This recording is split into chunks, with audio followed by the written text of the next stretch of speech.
Hello, everyone, and welcome to English Pod. My name is Marco. My name is Catherine, and today we have an upper intermediate level lesson. It's kind of bitter, it's a little bit sad, but it's also kind of sweet. That's right. We have a lesson today all about getting a divorce or divorcing someone. Yeah, so this is what happens when two people's marriage ends. They decide they want to leave each other. They have a divorce. So let's take a listen to today's dialogue, and we'll be back in a moment.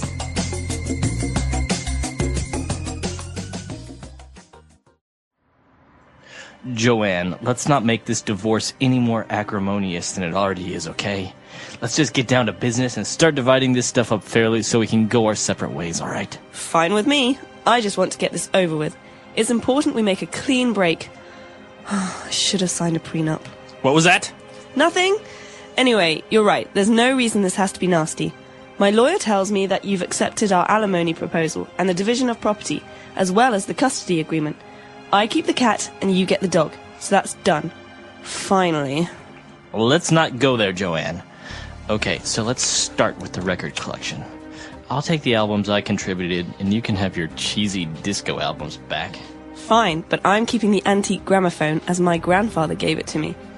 I believe that was a wedding present to both of us, Joanne, and you hardly ever use it. He's my grandfather, and he never really liked you anyway. Whatever. All right, I'll concede the silly gramophone if you'll agree that I get the silver tea set. How typical. When are you ever going to use a silver tea set? Fine. I don't want to drag this out any more than necessary. What's next? What about these old photographs? Which ones? Let me have a look. Oh, wow, look at that. That brings back memories. Remember that? Our trip to Italy. I remember that day. We were going to visit the Trevi Fountain, and we got caught in the rain. And you looked so adorable with your hair all wet. I had to take a picture of you standing there in that little alley, smiling and laughing in the rain. Oh, we really did have fun back then, didn't we? Oh, Joanne, are we making a big mistake? I know our relationship has been on the rocks for some time, but are you sure we can't reconcile and try again? I still love you. Oh, Jeff, I love you too. I'm so glad we didn't have to decide who keeps the motorcycle. The motorcycle? But that's mine!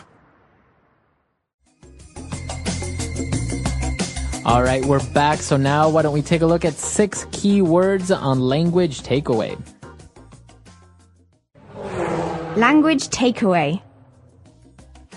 Okay, Marco, this first word is what we call an SAT word. That means it's very difficult. It's so hard that many high school students in America study it before they go to college. Acrimonious. So the sentence starts off by saying, let's not make this divorce any more acrimonious than it already is. This divorce is very acrimonious, but let's not make it worse. Okay, so acrimonious would be Bitter. bitter, very complicated. Hard. So people emotional about it. You know, people, Joanne and Jeff, are getting a divorce. They're very angry at each other. So they're not having a peaceful divorce. This is the opposite. It's very bitter. It's very angry. Can you say this test is very acrimonious? No. Usually relationships are acrimonious. Okay. For example, ever since they had that big fight, Jeff and Joanne's relationship has been very acrimonious. Okay. Awesome. So acrimonious, a very hard word there. As you say, many people study it to pass exams in order to go into college. So now you know. Now, moving on, we have a very common legal term. When people are getting married, they want to sign sometimes a prenup. Yeah, you said it's common. You hear this a lot in movies and TV. Yeah, with celebrities. Yeah, you read about celebrities. So basically, a prenup is a short way of saying a prenuptial agreement. Nuptial means having to do with marriage. Right. So basically, if you sign a prenup, you are agreeing to certain conditions before you get married. That's right. It's a contract between future husband and future wife about what happens if they divorce. For example, I decided not to get a prenup with my fiance because I don't think we'll get divorced. But maybe he decided to get a prenup because in case they divorce, he wants to keep his car. Right. So It usually happens a lot with celebrities, as we say, because they have a lot of money. And if they get divorced, then usually it can get complicated, how much money the spouse gets, etc. So maybe their prenuptial agreement or prenup will be that if they get divorced, the wife may get maybe $1 million instead of $100 million. Exactly. It's a way many people protect themselves financially in case of divorce. Very good. Now, moving on, another legal term and related to money is an alimony. Okay, so let's look at the context of this word. Joanne is talking and she says, "My lawyer tells me you've accepted our alimony proposal." Alimony. So this is probably something to do with money, right? So she said that her lawyer has proposed an alimony, and that's usually a settlement, an amount of money that you agree on when you get divorced. Right, so this is exactly it. In a divorce, this is how much money one person will pay the other. That's right. So if two people are married and when they get a divorce, their alimony may be the husband. If he's got a lot of money, he will pay an alimony of $500,000. Right. And so this is different from property, which is the next thing. Division of property means that you talk about who will receive the car, the house, things like that. Okay. Very good. So very complicated situations when you're getting divorced, prenups and alimony. But moving on, they were talking about custody as well. Custody of maybe children, maybe custody of their pets. That's right. So you talk about alimony. This is money. Property, which is things. But what about people and animals? This is called custody. I want custody. Custody means caring for something or looking after something.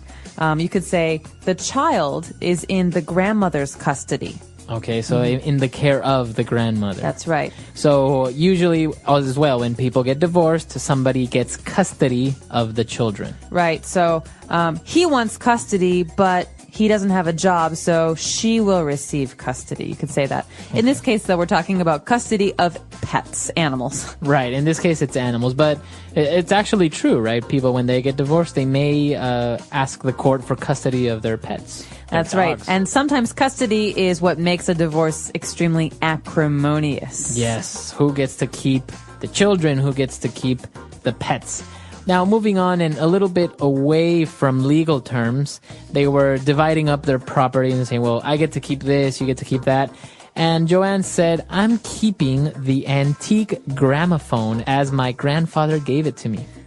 So who cares about pets and money? I want the gramophone. Right. All right, so this is actually a word you don't hear very often anymore. It's an old thing, and that's what antique means, right? Antique is old. Right, so antique, this is an adjective here. It can also be a noun. An antique table, an antique gramophone, is something that's very old, like 100 years old or 150 years old. And a gramophone is one of those machines that you see in movies that play the old vinyl records and has like a big horn where the sound echoes. That's right. So in the 19th century, early 20th century, people didn't have CDs or MP3s or iPods. This is how they listened to music. So you usually have a hand crank. You have to turn the machine, and then the music will play, and you can dance and do whatever. Right. So that's a gramophone.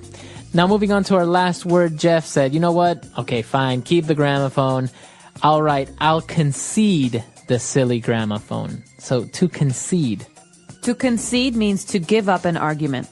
Okay, so you give up, you give in, you say, all right, take it. That's exactly right. So in this case, the argument is who will receive the gramophone? They fight, they argue, and finally, Jeff says, I concede. Okay, I give up. You take it. And is it only for things, or can you also concede someone you say somebody is right? You can say that, or an election. For example, there are two people who want to be president, and the vote is counted, and it's not clear who the president is, and one person says, fine, I concede. That means I give up, you win. Okay, very good. So to concede. All right, 6 key words there. They're very interesting, especially the legal terms. Very common, and it's very common, and it's very useful for you to know next time you're watching maybe a movie or something related to this topic. Hopefully not the next time you're getting divorced. Right. But let's move on now to 4 key phrases that we have for everyone on Fluency Builder. Fluency Builder.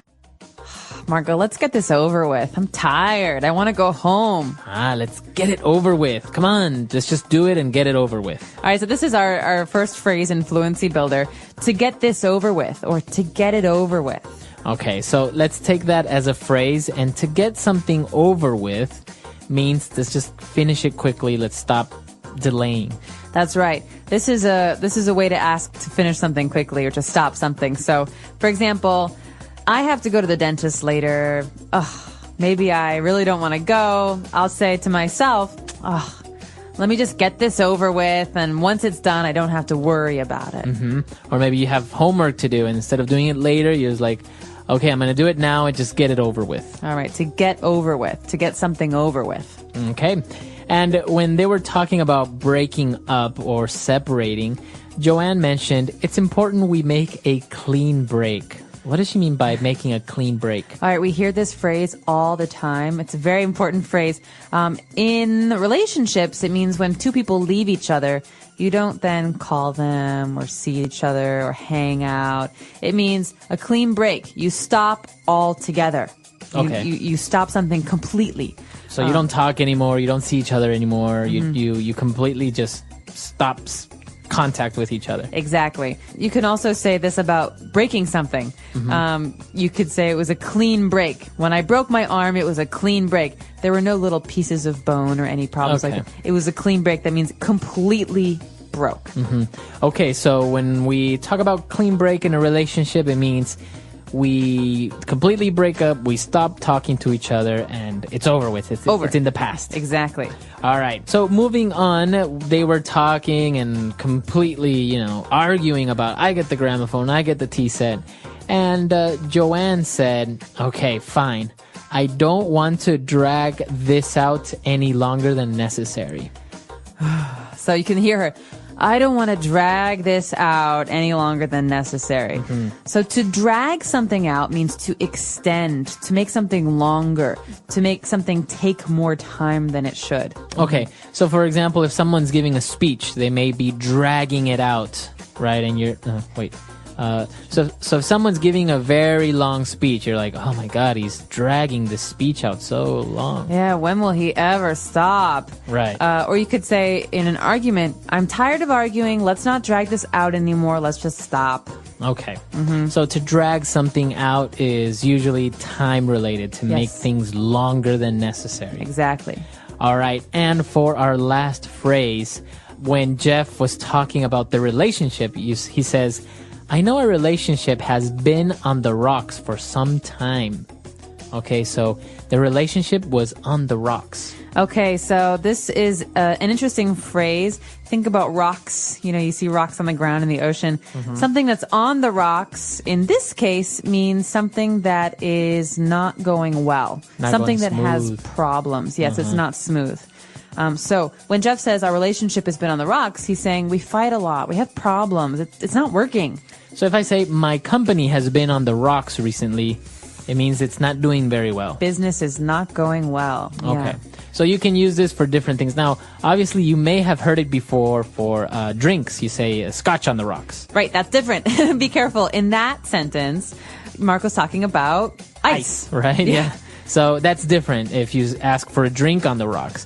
But if you describe yourself or your company or a relationship as being on the rocks, it means you're having a tough time. It's a bad situation. Okay. Exactly. So it's a very useful phrase. I think that's very native, very colloquial if you say something like Absolutely. this. It's a great phrase to use. I encourage you. I mean, I hope that your situation, your work, and your relationships are not on the rocks.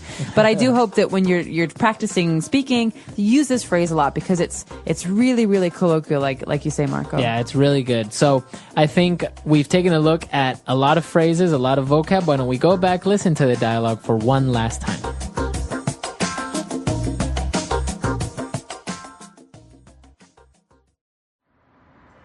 Joanne, let's not make this divorce any more acrimonious than it already is, okay? Let's just get down to business and start dividing this stuff up fairly so we can go our separate ways, all right? Fine with me. I just want to get this over with. It's important we make a clean break. I should have signed a prenup. What was that? Nothing? Anyway, you're right. There's no reason this has to be nasty. My lawyer tells me that you've accepted our alimony proposal and the division of property, as well as the custody agreement. I keep the cat and you get the dog. So that's done. Finally. Well, let's not go there, Joanne. Okay, so let's start with the record collection. I'll take the albums I contributed, and you can have your cheesy disco albums back. Fine, but I'm keeping the antique gramophone as my grandfather gave it to me. I believe that was a wedding present to both of us, Joanne, and you hardly ever use it. He's my grandfather, and he never really liked you anyway. Whatever. All right, I'll concede the silly gramophone if you'll agree that I get the silver tea set. How typical. When are you ever going to use a silver tea set? Fine. I don't want to drag this out any more than necessary. What's next? What about these old photographs? Which ones?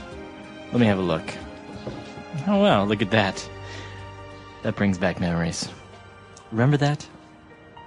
Our trip to Italy. I remember that day.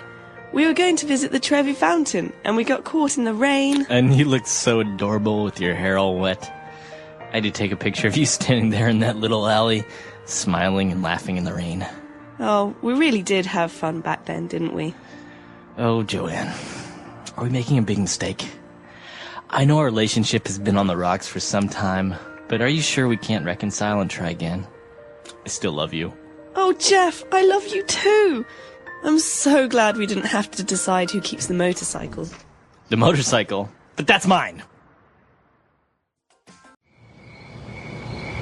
It's so dark. We shouldn't be out here.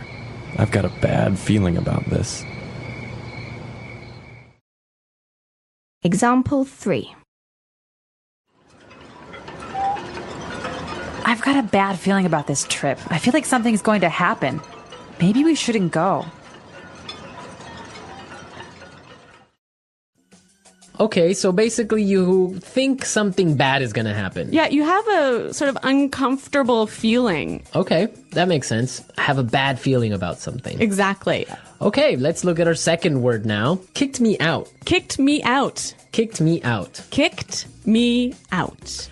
So when someone kicks you out, it's they force you to leave. You don't want to leave, but they force you to. Yeah. Marco, have you ever kicked someone out of your class? Yes, I have. Really? Yeah. If you misbehave in my class, you're kicked out. So you're pretty strict, huh?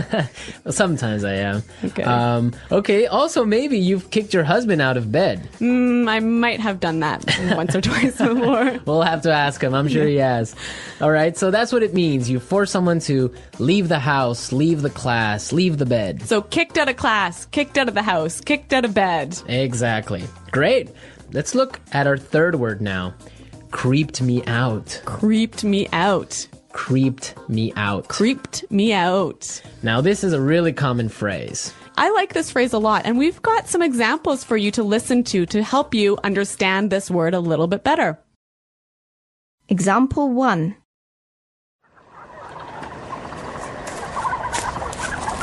Shh. Did you hear that?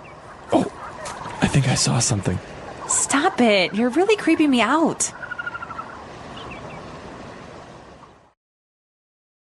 Example 2. This place really creeps me out. Let's get out of here. All right, well, I have a confession to make. I'm kind of creeped out by clowns. You are? Yes. I don't know. They're just creepy. They scare me. I don't know. Really? Yeah. So, what is it about clowns that scare you so much? I don't know. They're just white faces and weird paint. I don't know. It's just creepy. And the way they laugh. Oh, I don't know. No. Maybe you had a bad experience with clowns as a child. Probably. I watched the scary movie about clowns or something. Yeah. All right. So creeped me out basically means made me feel uncomfortable. Yes. It scares you. Yeah. Well, speaking of being scared, we have our final word for language takeaway, and it is scared the heck out of me. You scared the heck out of me. Scared the heck out of me. You got really scared. Yeah, I think this is a quite common way of saying, you really, really scared me. Yeah. Okay, we're ready to listen to our dialogue again. Now, try and see if you can catch all these phrases that we just talked about.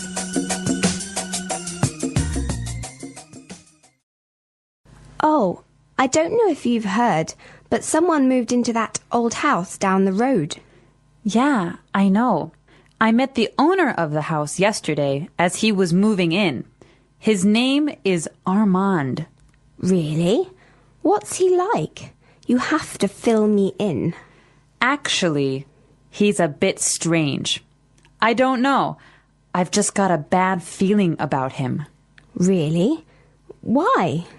Well, yesterday I brought over a housewarming gift, but Armand started acting really weird, and then he practically kicked me out.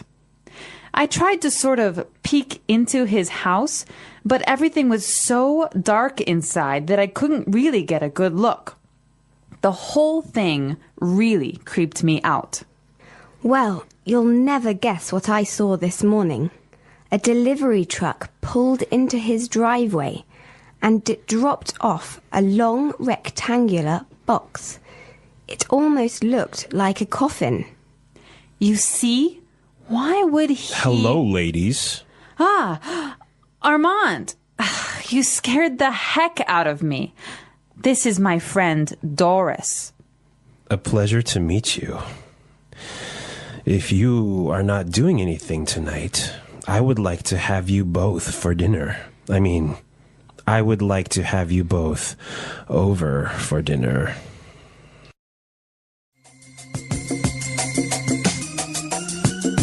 You know, one of the things I really like about this dialogue is there's a lot of great phrases that will help you to gossip. That's a good observation. So I think it's time for Fluency Builder. Fluency Builder. In Fluency Builder, we take a simple phrase or a simple word you already know and show you how to express the same idea a little bit more naturally. Okay, great. So let's take a look at our first item for Fluency Builder. So when you gossip with somebody, you often tell them news or information that they don't know already. And you might start by saying, "Did you know that?" Or you can say, "Did you hear?" Yeah, both of those phrases are perfectly fine, but if you want to sound a little bit more native-like when you're gossiping, you might try out this phrase from the dialogue. I don't know if you've heard. Yeah, that's a really good phrase. You're saying exactly the same thing, but in a really natural way. It's a great one for gossiping. So, Marco, I don't know if you've heard, but Chinese pod is up to some pretty crazy things. See, that's exactly how you would use that phrase. So now let's take a look at our second item. Now, when you're gossiping, you want information. That's right. So you might say, "Oh, tell me about it." Or something like, "Give me the details." Yeah, and again, both of these examples are perfectly fine, but when you're gossiping, you might want to try something like this. You have to fill me in. You have to fill me in. Fill me in. Yeah, that's what I would say. Fill me in, give me the details. Fill me in. Fill me in on today's gossip. Okay, so let's take a look at our third item. Now, if you have some juicy, gossipy news, and you want to start up a conversation, you might use this phrase here. Well, you'll never guess what I saw this morning. Well, you'll never guess what I saw this morning. That's a really good phrase. You can change it a little bit. You can say, "You'll never guess who I saw." Or "You'll never guess what I heard." Exactly. Very excellent gossip phrases. We're teaching you how to gossip because that's real English. People really do it, so you got to know the language for it. All right, so enough of our gossip. I think it's time for us to listen to the dialogue one last time.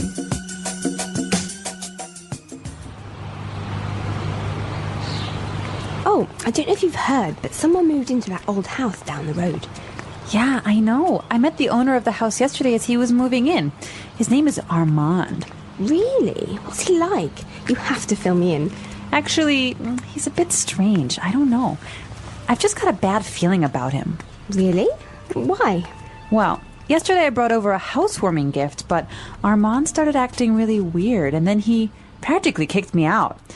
I tried to sort of peek into his house, but everything was so dark inside that I couldn't really get a good look. The whole thing really creeped me out. Well, you'll never guess what I saw this morning. A delivery truck pulled into his driveway and it dropped off a long rectangular box. It almost looked like a coffin. You see? Why would he... Hello, ladies. Armand! Oh, you scared the heck out of me. This is my friend Doris. Pleasure to meet you. If you're not doing anything tonight, I'd like to have you both for dinner. I mean, I'd like to have you both over for dinner.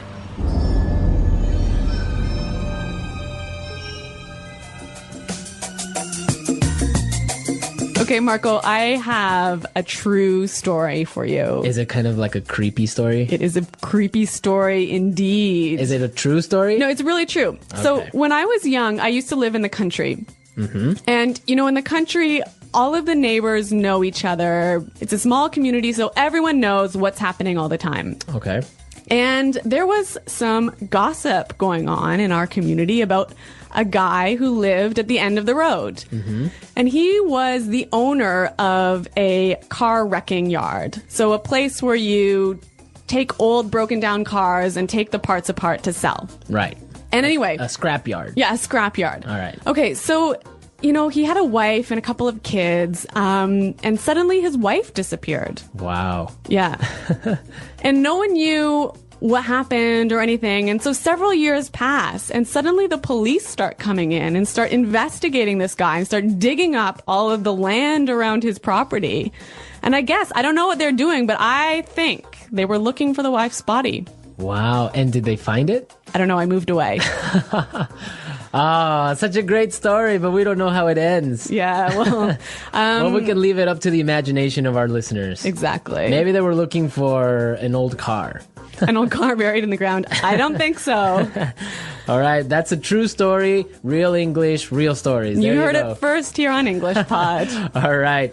So we want to hear your comments and suggestions about this topic. I bet a lot of our listeners also have creepy stories, maybe ghost stories, maybe, I don't know, different types of weird stories. So you guys should definitely log on to English Pod and share them with us. That's right. Go to EnglishPod.com and in the comments section of the website, tell us your creepy stories. And we're going to pick out the best story as the story of the week. We'll announce it in our This Just In podcast. Yes, so we want to hear all your juicy stories and gossip maybe as well. Yes. All right. Well, it's time for us to go. So be sure to listen to us next time. But until then, it's Bye-bye. bye.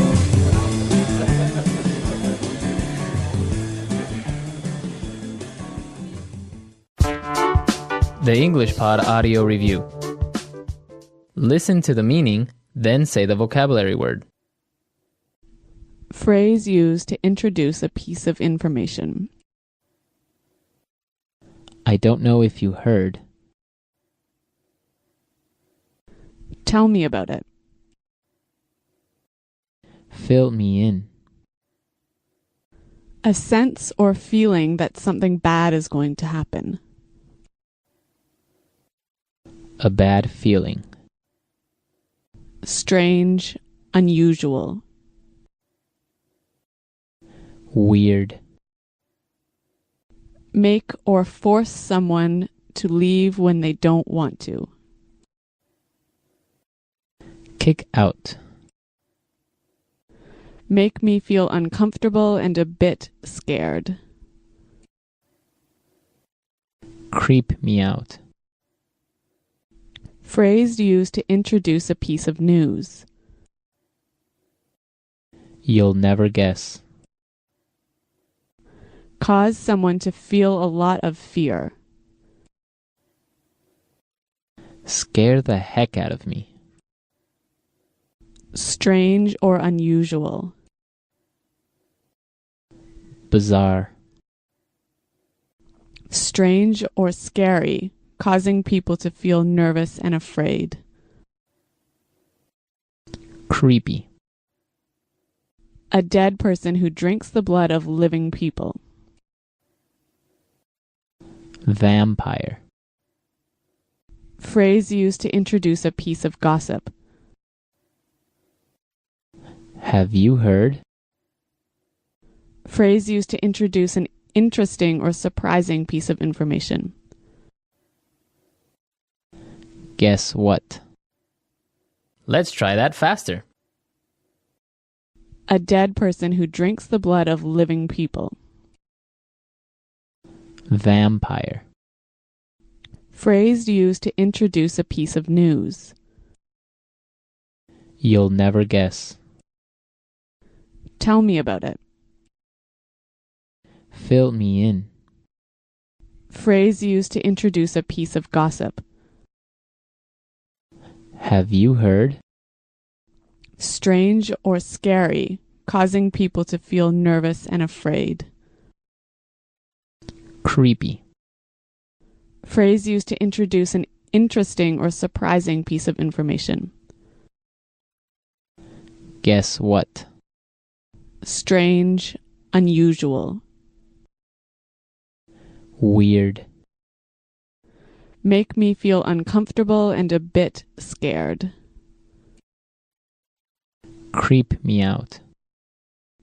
Cause someone to feel a lot of fear. Scare the heck out of me. Make or force someone to leave when they don't want to. Kick out. A sense or feeling that something bad is going to happen. A bad feeling.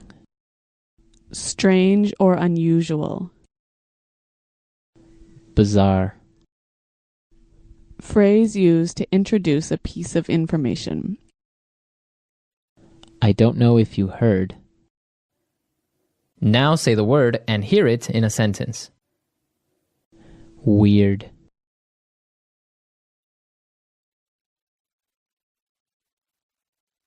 Last night, I kept hearing a really weird sound. I don't know what it was. Weird. Our teacher seems a bit weird, don't you think? Weird.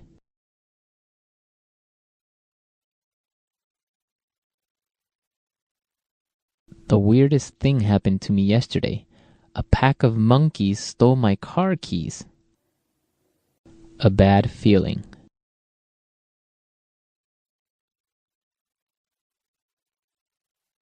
I've got a bad feeling about Kelly's new boyfriend. I don't think he's a good guy. A bad feeling.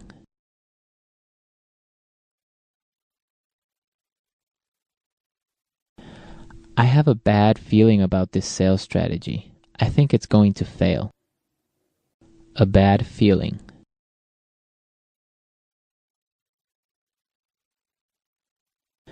I've got a bad feeling about this trip. I think we should stay home. Kick out. If you don't be quiet, I'm going to kick you out of this meeting. Kick out.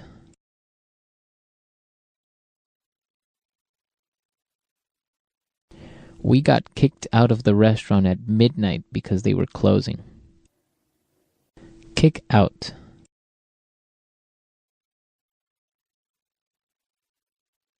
That's it. I'm kicking you out of class. Go stand in the hall. Creep me out.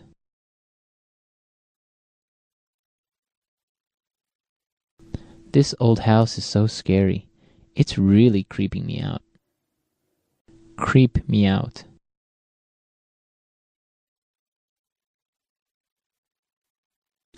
I watched The Exorcist last night. That movie really creeps me out. Creep me out.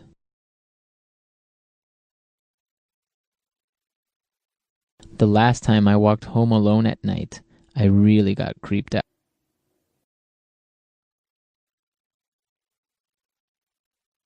I almost got in a car accident yesterday. That scared the heck out of me.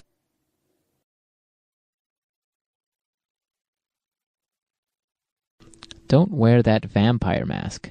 You're scaring the heck out of the baby.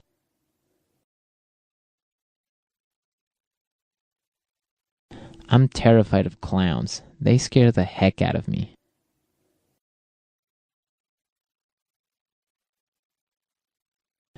I don't know if you've heard, but Susan and John are breaking up.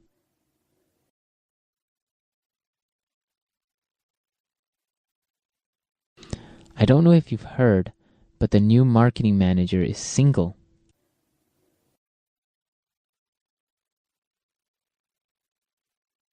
I don't know if you've heard, but Maurice quit his job yesterday. Fill me in.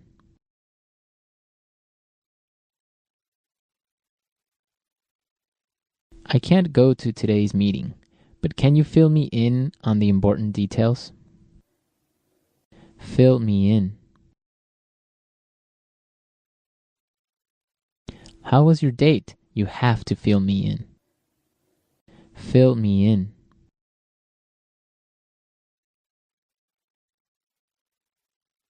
Sarah missed her class yesterday, but I filled her in on the homework assignment.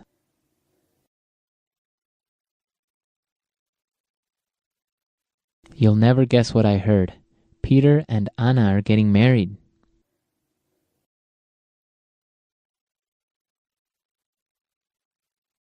You'll never guess who I saw yesterday. Bill, my boyfriend from high school.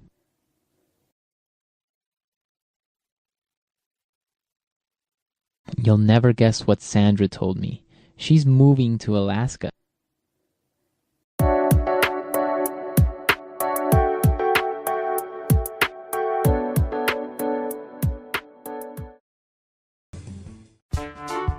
The English Pod Audio Review. Listen to the meaning, then say the vocabulary word. Thorough or complete stop in a relationship. Clean break. Prenuptial agreement, a contract prior to marriage. Prenup. The act of keeping safe or guarding. Custody. To acknowledge, often reluctantly, as being true. Concede. Proceed for an extended period of time. Drag this out. Set or keep apart in the relationship. Go our separate ways. Let's try that faster. To acknowledge, often reluctantly, as being true. Concede. Proceed for an extended period of time. Drag this out. Set or keep apart in the relationship. Go our separate ways. Prenuptial agreement, a contract prior to marriage. Prenup. Thorough or complete stop in a relationship. Clean break. The act of keeping safe or guarding. Custody. Now say the word and hear it in a sentence. Clean break.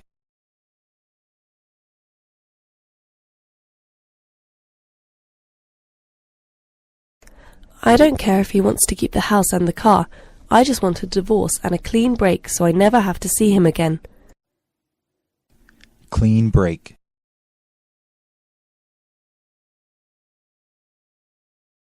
A clean break can only occur if both parties are financially independent.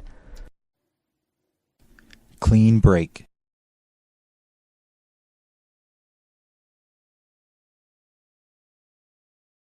You're not able to divorce with a clean break at the moment because your husband can't work and needs financial support. Go our separate ways. I think it is better if we go our separate ways. Go our separate ways.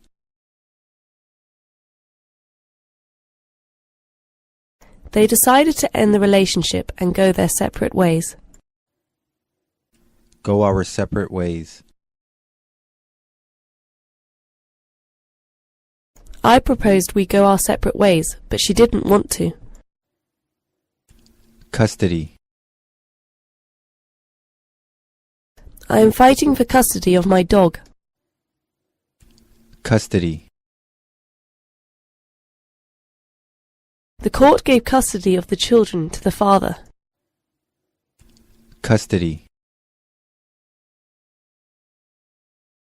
People always have custody battles when they get divorced.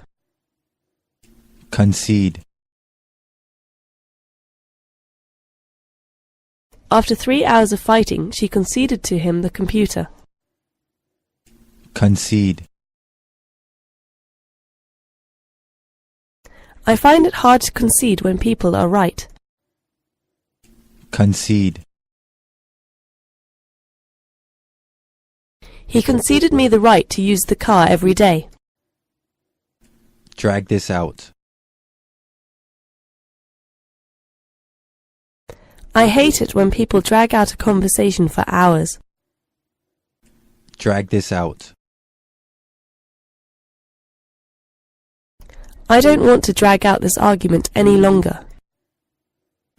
Drag this out.